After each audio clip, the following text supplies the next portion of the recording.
Why Sudan's military has reinstated the Prime Minister and what next? Sudan's military has reinstated Prime Minister Abdullah Hamdok, a move that has angered the country's pro democracy movement. Does the reinstatement of Sudan's Prime Minister reverse the coup? Is there any hope for Sudan's democratic transition? The reinstatement of Sudan's Prime Minister after weeks under house arrest was the biggest concession made by the military since its October 25 coup, but it leaves the country's transition to democracy mired in crisis. The military reached a deal with Abdullah Hamdok on Sunday that would reinstate him as the head of new technocratic cabinet ahead of eventual elections. But the agreement has angered Sudan's pro democracy movement, which accuses Hamdok of allowing himself to serve as a fig leaf for continued military rule. Most of the international community has condemned the coup and called for a return to at least partial civilian rule.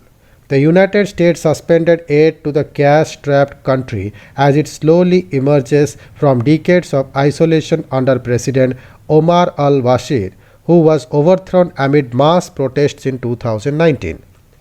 The Forces for the Declaration of Freedom and Change, an umbrella group of Sudanese political parties and pro democracy organizations, has rejected the deal and says it remains committed to ending military rule. But the military is wary of handling power to civilians, which could leave top brass vulnerable to prosecution for human rights violation going back decades or loosen the general's grip on lucrative sectors of the economy. Here's a look at what happened and what comes next. Why did Sudan's military reinstate the Prime Minister? The military needed to do something. General Abdel Fattah Burhan has come under mounting pressure since seizing full power on October 25. Western Arab and African nations have called for a return to civilian rule, and the US suspended $700 million in aid as it strongly condemned the coup. Protesters have flooded the streets in the biggest demonstration since those that ended al-Bashir's three-decade reign in 2019, and security forces have killed more than 40 demonstrators since the coup. The generals have portrayed the reinstatement of Hamdok as a step towards stabilizing the country ahead of elections planned for July 2023. And the international community has cautiously welcomed the agreement. Sudan's pro-democracy movement has angrily rejected the deal as legitimizing the coup and has vowed to keep mounting mass protest. Does the reinstatement of Sudan's Prime Minister reverse the coup? No. The military retains overall control, and by prescribing a technocrat cabinet, the agreement further sidelines Sudan's political parties and the pro-democracy protest movement. I don't believe it possible for Hamdok's government to function at all because it doesn't have recognition on the streets, said Jihad Masamoun, a Sudanese researcher and political analyst. The Sudanese Professional Association, which led the protest against al-Bashir, condemned the latest agreement as an attempt to legitimize the coup. The local resistance committees, which have also played a key role in recent protests, are demanding that the military leave politics altogether. The military says there will be no return to the power-sharing government that existed before October 25, which was riven with internal rivalries. The coup came weeks before the military was supposed to hand over power to a civilian.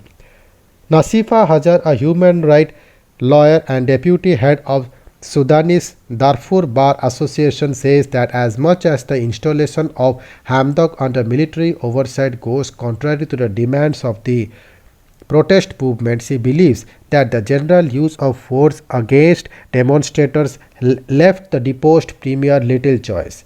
This deal has now become the status quo, he said. What does the Sudanese military want? At the very least, it wants to protect itself. An elected government would likely seek to prosecute generals for human rights violation including those committed during al-Bashir's scorched earth campaignings against rebels in Darfur, for which the International Criminal Court charged him with genocide. They could also face charges over the killing of protesters in recent years. The military also fears losing its hold on mining and key economic sectors.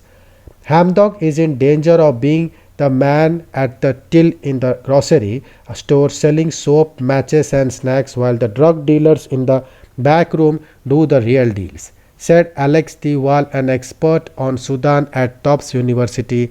The coup was staged to protect the kleptocrats from the cleanup, and the army clearly intends the new formula to be a return to the money laundering operation with a more respectable face. Where does the international community stand of Sudan? The coup was widely criticized internationally, but the generals have influential friends. The United Arab Emirates, Saudi Arabia, and Egypt have cultivated close ties with Burhan since the uprising against al-Bashir and likely see the generals as the best hope of maintaining a stable, friendly government in Khartoum. The wealthy Gulf states view them as bulwark against the influence of rivals like Turkey and Qatar. Egypt is hoping for Sudan's support in its long-running dispute with Ethiopia over the construction of a massive upstream dam on the Nile.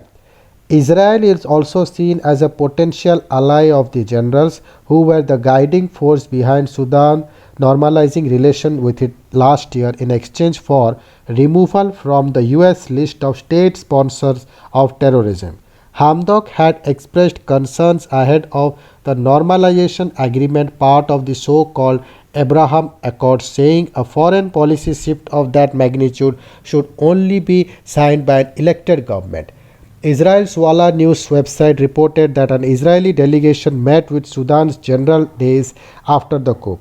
The Israeli government has not commented on the coup or its aftermath. The US and its allies wanted a partnership, but the people don't want a partnership at all. They want full civilian rule. Masomam said the international community needs to listen to the people's demand. Is there any hope for Sudan's democratic transition? There appear to be two parts to democracy, both of them fraught. Hamdok can work with the generals to pave the way for elections, potentially leveraging his position and internationally supporting to get the political transition back on track. But that likely means a return to the tug of war of the last 2 years, which embedded both sides.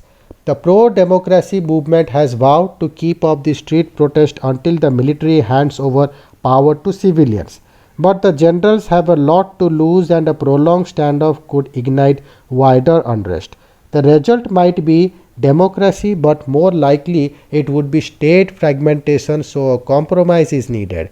The wall said the restoring Hamdok isn't a very good one, but there may be chances to improve upon it. Hajar, the lawyer, also envisages two scenarios. In one, if the generals remain true to their promise, it could eventually lead the country towards an elected government. The other leads to more unrest. If the main idea of the agreement between Hamdok and Burhan is making the military look more presentable in front of the international community, then the streets will not be quiet and there will be more protests, he said. Thank you.